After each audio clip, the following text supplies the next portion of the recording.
welcome to the show. All right.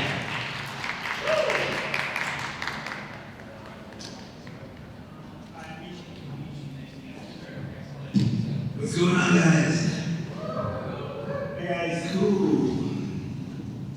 Check it out. These people are here to see you and talk about stunt work. Sweet. Oh, there he is, cracking one open. It's a little early for that, man. Who needs the Red Bull, though, right? Yeah. Gotta have the energy. Cool. Yeah, right on. So how's it going? Very good. Very good? I just came here from Japan. From Italy all over, man? Right on. Welcome to the show. Give it up for Michi, come on. He's here to talk to you. Right on. That's very nice. Just me. You didn't, oh, take all the applause back. Yeah. Sonny, how are you? Jet lag also. Jet lagged also, did you just come in today? I flew in a day ago. A day ago. Whereabouts did you come from? White. Hawaii. Okay, well, you got a 3-hour time shift in the positive direction, yeah? Like 3 hours behind. That's right, Hawaii 3 hours. Excuse me, take that back. So you're 3 hours ahead. You're like, time to go party, and your body's like, no, go to sleep. Party, man. Maybe it was a different time. Well, cool. Well, definitely great to have you. Eric, you all right? You good? You having fun? Yeah, man. Things have been busy and crazy a while, but it's been good. It's been nice to not be injured. So to be injured. Stunts and injury go hand in hand. So Yeah. It's Stunts. it's been nice to feel comfortable. Right on. Well, yeah, it's great to have you guys. Thanks for being at the show. I mean, it's fantastic to not just have, the stars. We have people that are behind the scenes doing the hard work. I mean, I'm just going to throw out the blanket question. How was doing that back in the day to get associated with something like the Power Rangers? I downplayed film, but in reality, blessing. I started with Rangers second season Mighty Morphicon, and it was kind of a crazy, weird about way that Walter Jones and I used to work at Universal Studio. Walter was in the Wild West show, stunt show, and what's the one the ghost dude? Beetlejuice. Oh yeah. But I used to do the Beetlejuice show. I was at the Conan stunt show. And Walter and I used to hang out a bit. Both of us were also professional dancers. So one night we're kind of cruising around Hollywood, and he says, "Hey, I just did this TV show, man. Like, colored, superhero guys from Japan." I said, "You know what? I grew up watching that stuff in Hawaii. The first one I remember, Michi with those Goreja. You guys familiar with that series? 1976. So I had no idea that I was going to end up getting into this. And the one thing that I think a lot of people take for granted is because this is a kids' TV show, they don't look at the stunts that people are doing as something that is difficult. But I'll tell you right now, whether you're in the helmet, in the suit, a monster suit, a henchman suit, foot soldier suit, giant robot suit, that's not easy work. It's extremely claustrophobic for one. I've had some friends who are big stunt performers who we have tried out to do some of the live show appearances just to go out and, be crowds and promos for these series. They freaked out putting the helmet on. So to be able to do certain things, Eric can attest to this. And, Eric is a phenomenal gymnast, and I used to be in awe of Eric when we work out. And then for him to do what he could do with the helmet, I was just go, wow, really, really amazing to see. So my experience has been something that I've taken from working on Power Rangers, a few episodes with Beetleborgs with Michi. Oh yeah. And then, Oh yeah, stunt cookie. and then working Kamen Rider Dragon Knight with Koichi. I've taken that into my career as a stunt person. which Rangers was my film school. So that's basically what my experience has been. It's continuing to grow and grow and grow. And even though I downplay it, when people are like, oh, it used to be Rangers, I'm like, no. None of the things. But end of the day, you know, I was just walking over here with there's this gentleman right there. And he was telling me that he's been into this. He came all the way from Baltimore. And I thought, wow, he's been in it since day one. He runs a podcast. It's an amazing thing to see. So, thank you, everyone, for your support of this franchise. Yeah. Even back in the day, as far as the America is concerned, I mean, Power Rangers was big, and of course Japan had the Sentai series for a while. To bring that all over, I mean, I know for me personally, it was like, it's everything I wanted, robots, monsters, and martial arts. And just, I mean, you guys doing all that definitely helps make the show what it is. So definitely thank you for that. So, It was interesting listening to Sonny just now, because I grew up watching Ultraman. I grew up watching, if you guys remember, Inframan. Inframan. Do you guys remember Inframan? He was this bug-looking creature with, you know, very Power Ranger-y in the sense of his outfit, but, you know, he had these antennas, and you'd hear the bug sound, and he'd leap in the air and start to martial arts. I was in love with that stuff. Prince Planet, I mean, those were all the things I grew up on. And so there used to be another thing back in the day when MTV videos came out called Friday Night Videos. And I'll never forget, I was living in Boston at the time, never been to California, and didn't have any aspirations to come to California. And I'm watching these music videos, and all of a sudden I see this guy go, oh, pizza! And he's inside of some kind of like a vehicle of some sort, and I'm like, what was that? What was that? You know, and then suddenly, you know, we're talking 10 years later, I'm now auditioning for Power Ranger.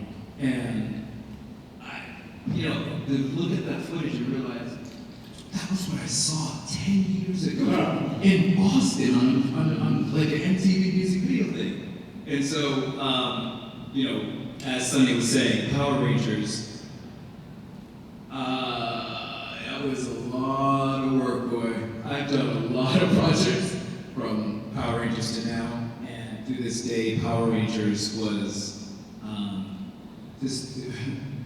Baptism by fire. Yes. Power Rangers was intense, man. You guys remember Pudgy Pig? Okay, I've done a lot of costume work. Pudgy Pig is about a solid 4.5 to 5 inches of foam latex, and to wear that costume outside on a 70, let alone a 90-degree day, you're going to sweat a lot. And when I tell you your average, 16.9 ounce bottle of water, that's what you're pouring out of your boots. I mean, it's when you watch these episodes and people think, you know, a kid show is not that much work. It's the most work I've probably ever done. truth. And you know, and then the craziest thing of all, which I never understood, the production company only had one helmet. So each helmet, there was only one. And so suddenly they're telling you to take reactions and falls and explosions, but you can't hit your head. And you're like, well, what do you mean? Like, I'm gonna fall to the ground. How do I not hit my head? You can't. Like, we have to protect the helmet. And then you're trying to figure out, like, okay, I'm not sure how that's gonna work. And so you start learning, it changes your skill set. You start learning all kinds of things. The wardrobe people had a huge learning curve. The type of metal bass that's on this microphone, that's kind of what the boots were that the putties wore. They were called Red Wing boots when we first began in season 1. And they had us trying to do butterfly twists and kicks on rocks and dirt with cowboy boots. I'm gonna die that way. You know, the putties had a scuba suit. Can you imagine a scuba suit outside today in 85 degrees? And, you know, so, you know, and in the morning, let me say something really funny. In the morning, this is what you would usually see. First of all, it's very cold in the morning. You're wearing spandex. There's morning dew all over the grass, so it's slippery. And if you go backflip, you're probably gonna land on your head, neck, and shoulders. But you see a bunch of buddies, and they're kind of just like, you know. And I mean, it's when you say labor of love, man, I can't express to you enough. When I first started Power Rangers, I would have, I say I would have done it for free. It's basically did, but I would have done it for free. It was truly living out your biggest childhood dream.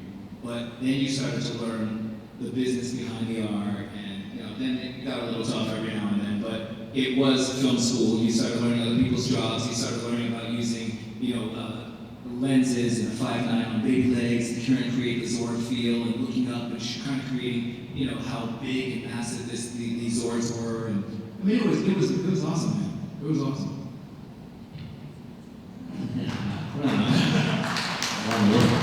Okay, never forget. First of all, thank you for coming today. I'm Michi. I was born in Japan, Tokyo, Japan. And when I was in my childhood, I saw Kamen Rider original and Power Ranger and Go Ranger, right? That's original. When I saw it in my childhood, oh my God, it is my hero, I thought. And when I was at 16 years old, I joined the original Power Ranger and Kamen Rider stunt team. And then I became a stuntman in Japan. And then I learned the Japanese style because they're original. The Power Ranger and Go Ranger and also Kamen Rider style, I learned a lot over there. And I came here when I was 29 to be a stuntman and stunt coordinator. And I got the part, Master Rider, and suit acting, work, and also stunt coordinator in the United States, in Hollywood. And then when I got the job in Hollywood, okay, our style is completely different from the American style. Because you guys are so funny, when you're talking about, but our style is like more like, hey Michi, you do it. You just fall down over here. You just kick it in costume.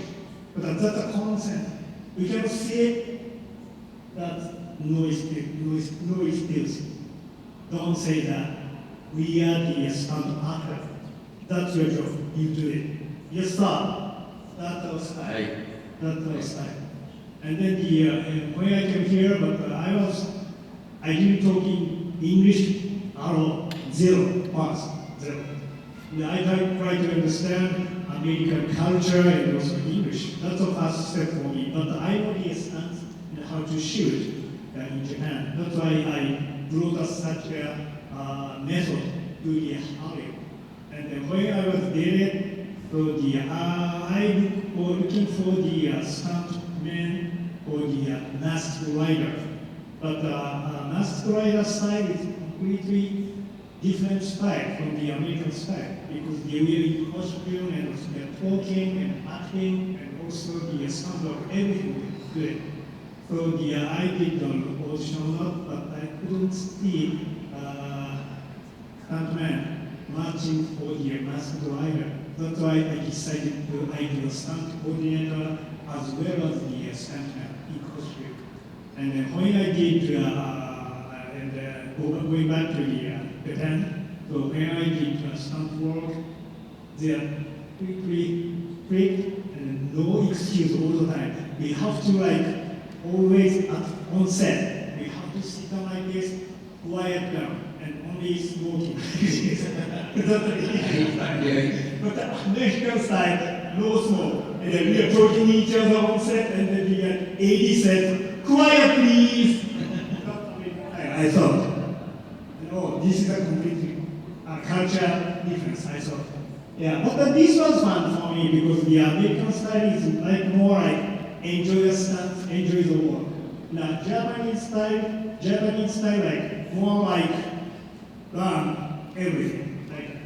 So, and then in costume and also stunt coordinator in the United States in Hollywood, it was fun because everybody is open-minded and also the American people accept another culture.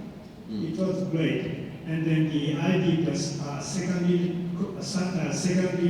director, stunt coordinator, and the stuntman in Masked Rider. And after the Masked Rider first season done, I moved on to the Beetle boards and the metallic sports. And I met Sonny, right? Yeah. And then and then he is working for the Beetle boards and those Beetle boards metallics. And then it was great fun in costume and American, the sunny, hot temperature. It was Shooting in deserts, right, all the time. yeah, shooting and we have no break. But it was fun. I learned a lot in Hollywood. That's awesome. You took me. So, it's also interesting listening to what he's describing right now because people always went, man, Aaron, you started out on Power Rangers. I didn't do the pilot, but every episode after that, I was originally brought on. Walter and I did Star Search. You guys remember Star Search? You got a young crowd out here. Oh, something that way. Before America's Got Talent. Yeah, right. And was it The Voice? For those of you who don't know, but Walter and I were in a music group together, and so and we lost. What was the name of your music? It was called, and we didn't name it. Just to be clear, I did not name this. I'm not owning this, but 5 is the jam. There you go. Yeah. But I will say this: the year that we competed, Justin Timberlake was 9 years old. Christina Aguilera was there. Britney Spears was on there. Dave Chappelle was on there, and there was a little girl, black girl group called Girls Time.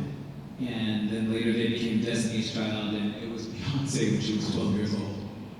So who would have guessed, that one moment we were there and met all the people that we met, and that was a real cool privilege.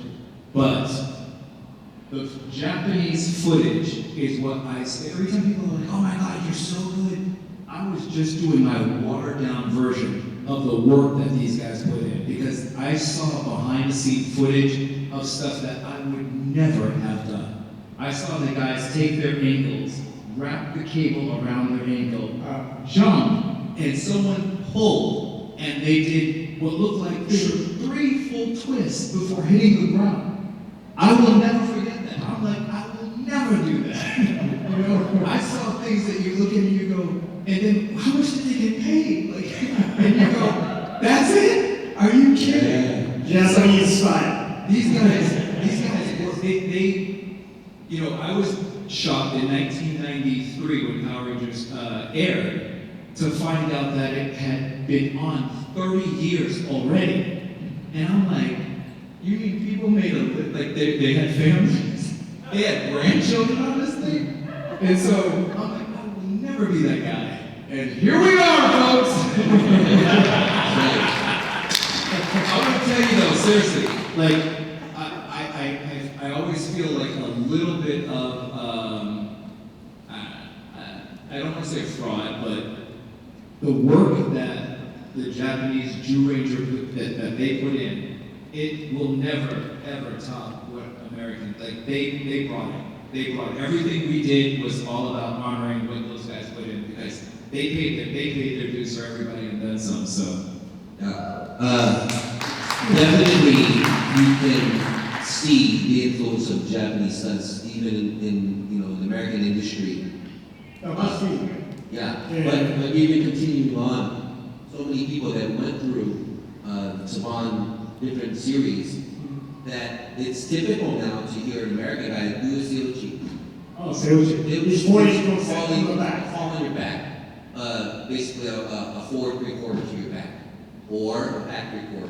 But that's become common terminology in the American stunt industry to do a Seuchi.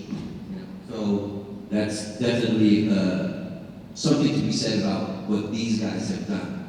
And for like Eric, I believe you were weekly, right?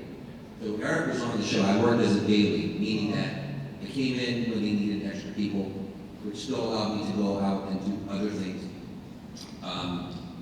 where my career was concerned. But always going back to the series was like back to basics-ish. where, sometimes you get a little flashy with other things and you might have ideas about what you want to do, but then you get humbled and then you get back on set and got to put that costume on. The culmination of that for me came in 2007 when I did Broken Path with Johnny Bosch, Dan Southworth, Motoko, Takehiro, and Koichi directing. Oh, Koichi. Yes. So I don't know if you guys are familiar with it, but it's showing full length on YouTube, I think. And it got this really bad rap because again, everybody recognized it as Power Rangers, but it was Power Rangers to the ultimate before the raid came out. So if you guys want to see some crazy stunts, working in 100 plus degrees, 100% humidity out in Brown, Texas. Everything that I learned on Rangers, we did on that one movie. It's 15 minutes of, this is the plot, and then it's just an hour, 15 minutes of straight crazy. So if you get a chance to watch it on YouTube, check it out. It's called Broken Path. I think another title of it was called Attack of the Yakuza. Oh. Cool. Would you guys do you guys have questions for Eric or Michi? You guys cool taking questions? I'm gonna, the gentleman right here.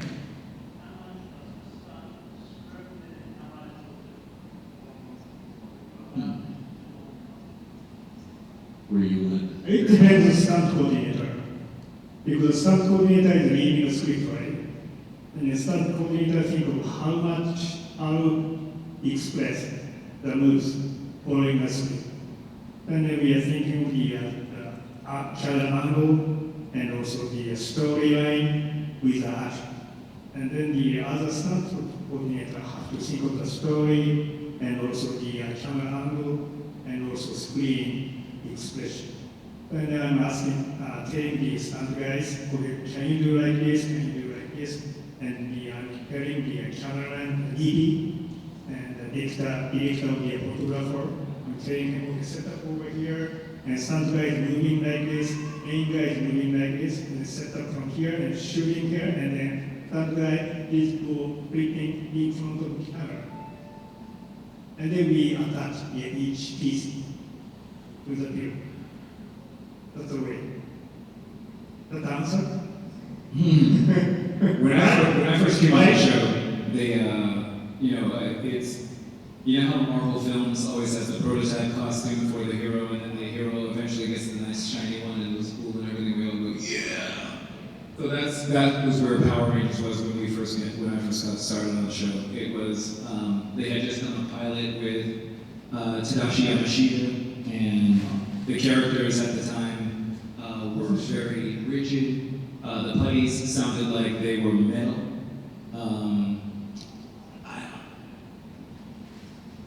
You guys remember a TV show called The Herculoids? Yes! Really?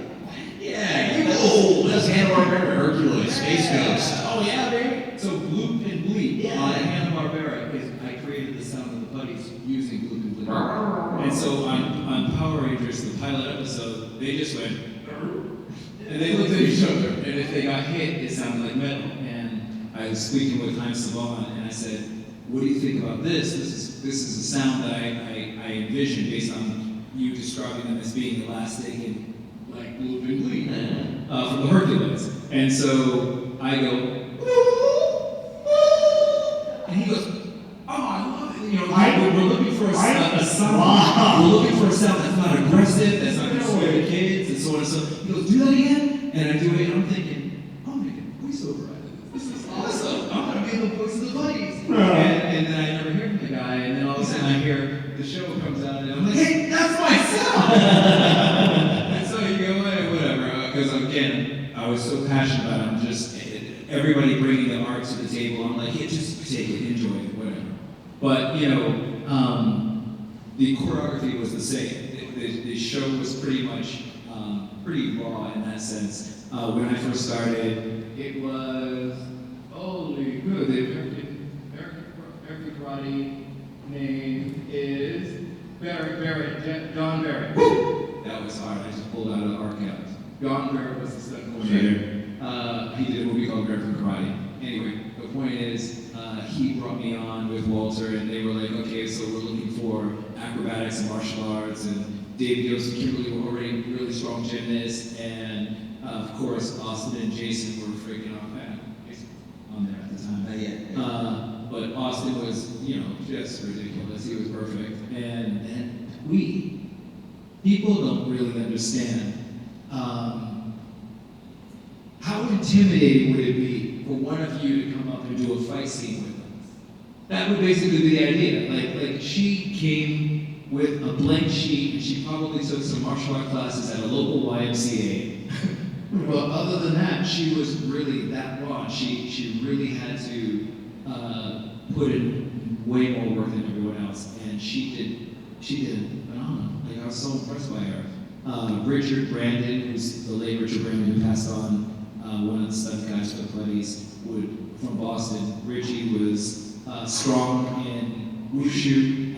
He studied under a martial arts instructor named Yao Li, and he was working with her privately and trying to teach her Nunchuan and all these different forms and weapons. And so when it came to choreography, he was starting to get the crew to understand the fluidity, the dance. And it was John Barrett, the coordinator, and myself, who were trying to work with the cast. After a while, if you guys remember when you watched some of the first episodes of Power Rangers, there is a really tall putty. You guys remember that real tall putty? Real skinny and tall? Yeah, I wish. That was a guy named Bob. There was Bob, and then a really big one. It was almost like Abbott Costello. and that was Dwayne. And those guys, the putties would just constantly go side to side. That was all we did, I remember that. And again, trying to copy Japanese footage, but doing a really bad job. And so then they brought in another gentleman, Isaac Florentine, and Isaac started going more in the direction now of solid choreography, where you could see some serious action happening that started to resemble more of the Japanese footage, where they actually believe what they're doing. And so, there you go. To answer your question too, in terms of how much was free flow, was it choreographed? In purport of what Michi had just said, What did I say? it was choreographing with the idea of the backstory on the spot. On the spot. So again, also touching upon the idea that you better know what you're doing. They don't have time to teach you on set. Yeah. You gotta know what you're doing. And if you aren't in rhythm with whoever it is that you're fighting, with the limited amount of, vision that you can see with certain things, someone's gonna get caught. And I've seen it happen. As a matter of fact, there was a fitness champion girl who was really good with gymnastics. And at this time, Jeff Pruitt was coordinating before Koichi came in. And he brought this girl on, and I recognized her from her fitness competitions. I said, what are you here for? She said, I'm going to be doing stunts. Well, fantastic. So the first thing that Jeff had her do was flip into the scene. She was playing putty and throw a front kick over the stunt double set, my Blue Ranger, and she kicked me right in the face. Whoa. So after that, he said, just do your flip in the background, and they were very strict at that point to make sure that whoever was doing stunts really knew how to fight and pick a choreography really fast. So, hope that answers your question. Do you guys remember dots? Remember what dots are? Those boots that look like an army boot? And they come with steel toes? Yeah.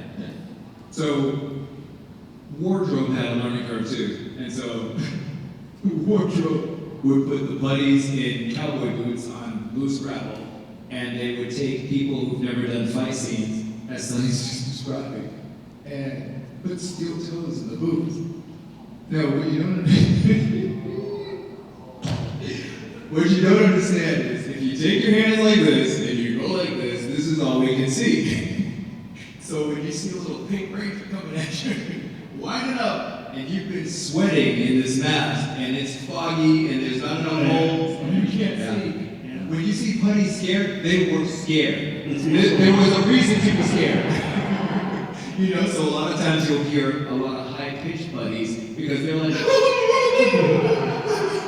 like, oh my God, it's coming, and I can't see. And so so after a while, we started figuring out taking ivory dub, or what is that, ivory soap, and rubbing it inside the shield to try to stop it from the condensation from like blinding you, like you can't see. And so people were getting kicked in the nose, kicked in the teeth with steel-toed Doc Martens.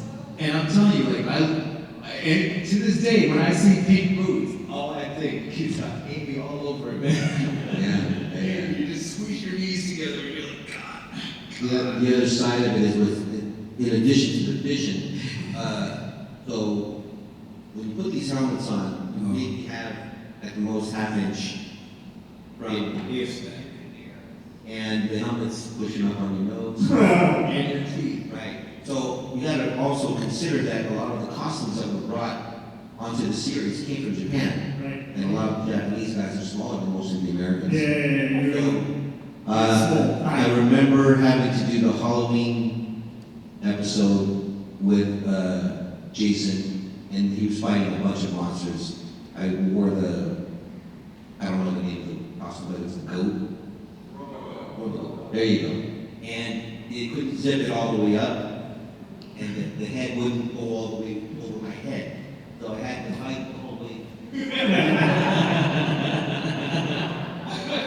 Then, going back to the visibility of what you had with the helmets, in '94, I believe, at the height of Power Rangers Mighty Morphin, we decided to do a live show, a live tour. And I ended up going on that tour. But they needed footage still to show on this giant screen of White Ranger falling out of his sword. And at that point, I only had worn the suit maybe a handful of times before I switched over to a putty. But they were like, okay, so here's the thing. We're gonna shoot it at this angle. You're jumping off the roof of a restroom at a park, and you gotta clear the sidewalk, and you gotta land on that pad over there. So I'm thinking sidewalks maybe 6 feet wide, jump out, fly out. And that perception on my helmet, I couldn't see where the pad was. So my friend, Spencer just goes, excuse my language, just tuck your head with your butthole. So when I jumped out, I rotated so hard that I missed the pad. And I bounced on the grass on my butt. And I'm like, trying to play it off, but of course, it's hurting. And they go, you didn't move your arms too much, can we do another take? And I'm like, oh, okay. So, to the experience of what everybody's saying. Who are the stunt coordinator? Michi. Oh, okay. Yeah, so Michi, You just say, are you okay? And move on. just do it. Sonny, you okay? Okay, one more? Yeah, You can't say no. He's saying, are you okay? Can you do one more? He really needs to say, you gotta do it again. Yeah. Hey, you guys know Guyver, the Dark Hero? Yes. You guys know Guyver? Favorite anime ever. That's what he's talking about. He's talking about Koichi. Koichi was in the Guyver costume. But when you see the Guyver kid, he goes, "Rah!" Bam. Funny, man. So Koichi is, he knows what it's like to take those falls, and so he's looking at us like, I know, so go ahead and do it again. I had the experience working on when they were doing Zio, and they had Makoto playing Red Zio. And Makoto's known for being very, very strict, very hard. He wants to see impact. And for this particular shot, Uchi was directing, and I'm playing a cog. And so Makoto's supposed to do a side kick in my chest. Well, he does the bladed side kick. Not pushing the heel, but in fact like this. I think we did 7 or 8 takes. And I think Koichi was just testing to see if I complained. Why? Because I know they got it in 2 takes. He just said, again, son, you can do it again. No problem, no problem. Bam, bam, bam. Every time I got up, when I took my costume off later, I had Bruce. the Bruce Lee movie where Marine kicks him in the chest. I had that footprint right here on my chest. As a bruise. As a bruise. Play the next question. You got the gentleman right here in the end.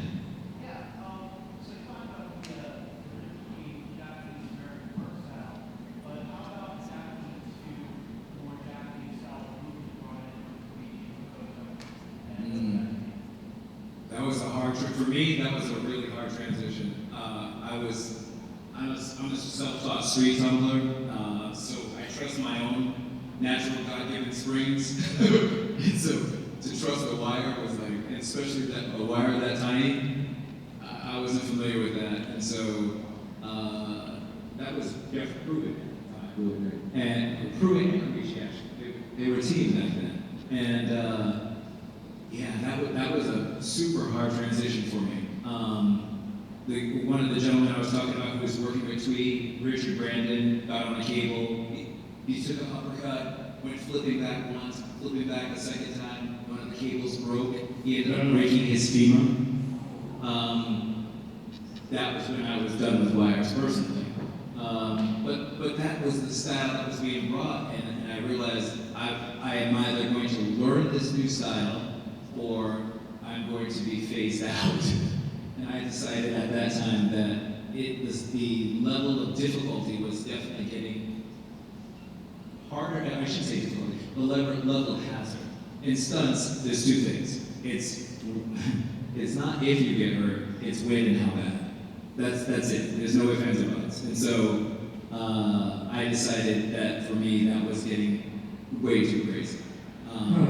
It's a hard thing, as you explained before. You know, in Japan, they go for it, man. And if you're not committed and you're not ready to commit on that level, let's get somebody who's willing to do it. You're also saying the style, right? Definitely that's something that has to be taught, like in acting school-ish. Just even the gestures alone. From my experience of what I watched, that I made sure that later with people that I brought in to be able to do live show stuff, there's this belief that putting on the ranger suit automatically makes you a ranger, and that's not true. I think you need to encompass the whole spirit of it. So, say for example, you know, a simple gesture, something is like, look over there, I'm over here. Those simple things, the Japanese move in a very particular way that is just more than just mimicking moving your hands. You know what I mean? There's a certain way that you gotta do it, there's a subtlety, and there's also a time where it's gotta be very dramatic. And that's something that the American people had to learn to really get what the Japanese are doing in order to make that feel authentic. Because the original series were fill-ins. The Americans were fill-ins for the story, where you saw the Japanese footage, which was typically happening in the city, right? And then before that transition made, before the Zords came in and all that kind of stuff, the American stunt people started with filling in the gaps of the storyline. Then later, in the successive years, starting particularly in second season MMPR, that's when the Americans started doing all the action, before Alpha Stunts came. Michi was there. I'm sorry. Michi was there. Did you have to learn a different style coming through here? Did it feel like a regression, or did you have to adapt to the American way of doing things? When I'm doing the American, actually, I learned the American style for how to shoot. Because Japanese style for the American style, basically, let's go decide our master shot. Master shot means main camera position first, and then pick up a tiny piece. But I mean, most of the Japanese style is we are thinking in our mind, and then attaching each piece, and then we are shooting each piece, and then after that we connect it as a film. Otherwise, we have to do a many, right? Because we do a we shot, master shot, we shot, medium shot, we shot, time shot. It time spending, right? Yeah, time wasting time. So we don't want to be wasting time. That's why for 100 setup shot, so we do a piece. That's why stunt coordinator is like a kind of director. So that's why we do a stunt coordinator means the action director. Yeah. So that's why we do a small piece, action piece, and we connect. Right. That's our style. But actually, master style shot is like more like artist, I thought. Because when we see the, think of the big wide map, or this is a map, so it's like a drawing, keep drawing like this. And after that, connect that piece. It's like more like planning style. So I found that it's kind of big picture and then attaching a small pieces and then make a movie. That's the part I got behind. Let me tell you guys, man, I wish that more of the directors and coordinators did that because there were numerous episodes. You know, like Sonny was saying, you have to imagine going home just covered in bruises and you know, when I say blood, sweat, tears, like no joke. And so some of the scenes that you were watching that are on screen for realistically 10 seconds, maybe 15. We shot 28 takes to get that one freaking moment. And they shot it master, medium, close up, reverse angle, reaction, cutaway. Like and you just had it, so one of the takes, one of the scenes that you get to see for 15 seconds is a backflip. Get up, kip up, run over, backflip again, and fall. That's 2 backflips for one shot. Well, we shot 28 times. No. So it's 28 times 2. So wide shot? So that's 56 backflips for just that one shot, and you still have a 12-hour day left. And you're just going, I'm stupid. It's wasting time, huh? So you know, I've been blessed enough to work on a lot of other different shows, and one of the shows I got to work on was martial law. Oh, yeah. And with Sammo Hung, Jackie Chan's big brother. And this time. now you get to suddenly see the pieces that he's speaking of. And It's you're like, oh, this feels so much better. You need to repeat, huh? Right? And yet those pieces have such dynamic energy because you're not burnt out. That's right. That's awesome. Yes.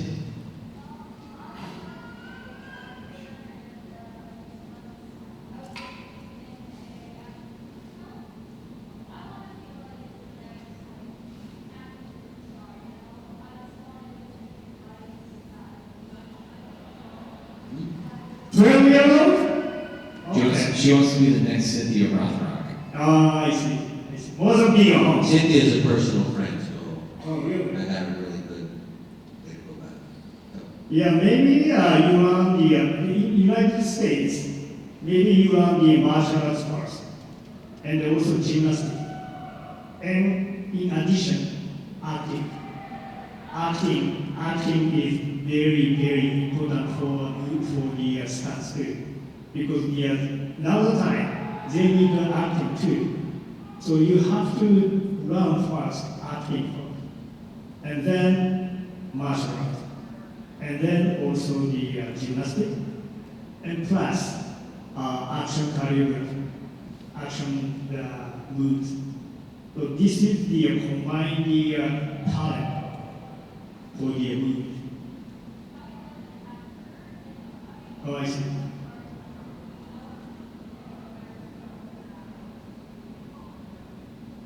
Are you going to acting classes?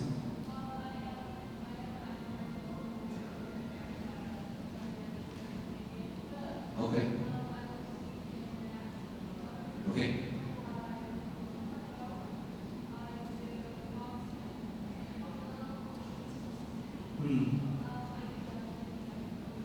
Wow. Okay.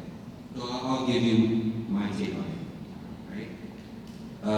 When you watch any American style, Western style films, why is it that the actor that they pick is not necessarily a martial artist?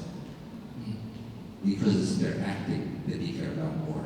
Yes, it's important that they have the background to be able to pull off what you can do. Like in your instance, I'm thinking that you want to be able to say, I do all my own stuff, right? That's fantastic. There's nothing wrong with that at all. But in the Western way of filmmaking, they really look at your ability to act before the martial arts, before the stunts, before the gymnastics. So your acting has to be really, really strong. If by chance you do martial arts or gymnastics and everything else, that's what will separate you from the rest of the actors when they're considering you for the role. That makes sense? Yeah. So just piggyback on what Sonny just said. He just described that you are doing right now the path that I was on. So you would be sitting on this panel. You'd be sitting on this panel. 38 years from now, and you'll be sitting here going, I should have listened to Sonny. I should have listened. Everything hurts. Here's the thing. I'm from Boston originally, and I didn't know that there was a stunt double. Never heard of it before. So I'm thinking all the actors did all their action. When I see Bruce Lee after he fights, wearing his black speedos and he's got the gloves on and he's doing the fights against Sammo Hung, and he at the end of the fight he goes round off back handspring and he does a backflip over all the monk's hands. And one of the cool things about editing is they actually made the sound go like he did 2 flips. Because in my memory I always remember 2. I always thought it was cool. Right? But it was only one. Only one, man. But for you, I thought I had to learn how to do it. So I went and I actually learned how to do it. And I could do everything that those characters on movies could do before I came to California. Now I'm out here, and I dabbled in acting a little, but I'm thinking it's about the action. I'm gonna blow them away with my action, but they're gonna have to give me the part. Boy, so I'm sitting in rooms, I'm throwing my flips, I'm throwing my kicks, I'm doing all the things that I do, and they're going, they can't see you as an actor. They don't see you as a performer. All they see is dynamic action that you're gonna make their movie, and wow, you're gonna look great as a stunt person. And so the biggest trick in the world in this business that I ended up learning way too late is, this is a hard one, because great, if you're 12 and you're doing this already, you're an artist. And there's a very difficult line between art and business. And so you're going to have to realize you may have to keep your art more to yourself and learn the business behind your art. And the business is, they don't want to see an actor flipping kick. They want to see, there's a movie called Cradles to the Grave. It had a rapper named DMX who died not that long ago. DMX can do a martial art movie with Jet Li, but Jet Li cannot do a rap album with DMX. That's how it works in the stunt world. If you want to be an actor can do their own stunts, but they don't really want to see a stunt person act. They're good. They're like, we're good. Now, there's a new door that's been opening lately with the John Wick films and Atomic Blonde and all that, where you're seeing more stunt people getting an opportunity to be stunt actors. But at the end of the day, try to learn about what minimum wage. You know what minimum wage is right now? What do you think it is? Minimum wage for work. About $15 an hour. You know what it was when I was about your age? $3.35 an hour. You know what some people get paid? They get paid something called scale. It's even as this table. When 10 years goes by, the table will be higher up. It'll look like we're getting paid more, but we're still at the table. We're never standing on top of the table. We're still getting paid minimum wage for where the world is at that time. Do you want to still be working at minimum wage 38 years from now? Then you don't want to do something. Well, that's okay. You can do anything you want if you don't do it. You have to just Trust yourself. Trust yourself. If you do it. You already sound like you're very passionate about doing It's this. really In what you're doing right now, if you have, from what I'm saying from the business aspect of stuff, get out there and make your own content. There you go. Put it online so people see what you can do. I've known quite a few people who've gotten mid parts initially, and then made their way to lead roles because they put their stuff out there. But again, to back up what you can do, just make sure that you have the necessary training before you step into it and blow everybody away. Definitely. I do have to say that unfortunately we are out of time, but I am positive that both Sonny and Michi and of course Eric, if you got questions, they're going to be at their booth signing throughout the weekend. Please swing by, say hi, say thank you, ask for more advice, whatever the case may be. Can I just share one more thing? Yeah, please. So, at some point, I think 99 was the last season that I worked on Rangers. And, but I ended up working for Savansville for 20 years. At some point, back in 2012, 2013, they asked if I could inventory everything from 1993 to 2013. So I was putting pieces of this and this and this and this. Apparently somewhere along the way, I must have taken some stuff home to either repair or work on something, and I just recently went to my storage space. If there's anybody Oh. The new one? a legitimate, authentic production suit from Rangers. Never used. Nice. No. I'll tell you right now, this is definitely a picture suit because it's flawless. I don't think it's ever been worn. So because of the size, it's definitely either for walls or a target. We'll discuss. I don't have even last slide helmet on.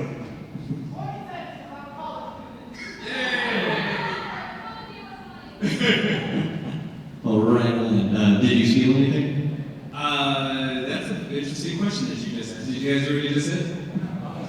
He said, did you steal it? Did you accidentally take something home from the set? So here's a quick short story. I can't believe you just asked that. I probably phrased it poorly and I apologize. No, you phrased it right, actually. So there was a producer, his name is Jonathan Zakar. And Jonathan, we shot an episode, you guys remember Pineapple the Clown? Yes. Yeah? Remember the putties and all the characters and the little girl were turned into like stiff boards? If you come to table 114, you will see the putty that we were all told, don't take anything. And I remember it was lunchtime. And I put the putty in my car and I drove off and I came back to set. I was a little late for lunch and everyone was like, "Where's the putty? And has anybody seen the putty?" And I was like, I was trying to play all stupid, so I have a horrible poker face. And so, Jonathan looks at me. I get called into production.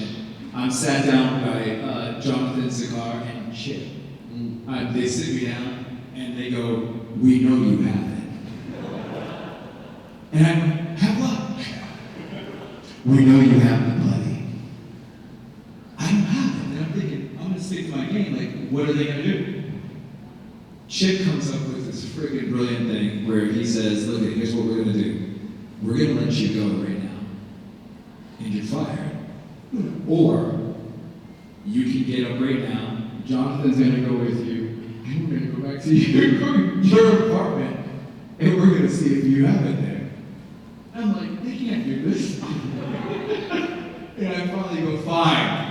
And Jonathan comes with me, drives, the producer comes to my crappy old apartment, and I'm looking around. I did put it in a corner of the room, so I thought maybe I could bring him in the room real quick and take him out.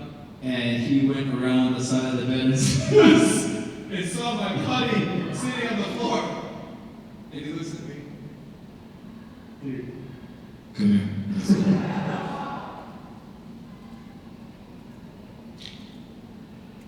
I was once your age. I've made some mistakes in my life. I'm gonna give you a chance. We'll keep this between you and them. But you're gonna have to pay this forward one day. Keep it to yourself. Don't tell the rest of the cast. And that putty is sitting outside at table 114 right now, 30 years later. Now you have something to go see in this book. So please, thanks once again. I apologize we are out of time, but please give a big, huge round of applause to Sonny Sison, Michi Yamamoto, and the generic pets. Go see the third booze. Go take a picture with a buddy.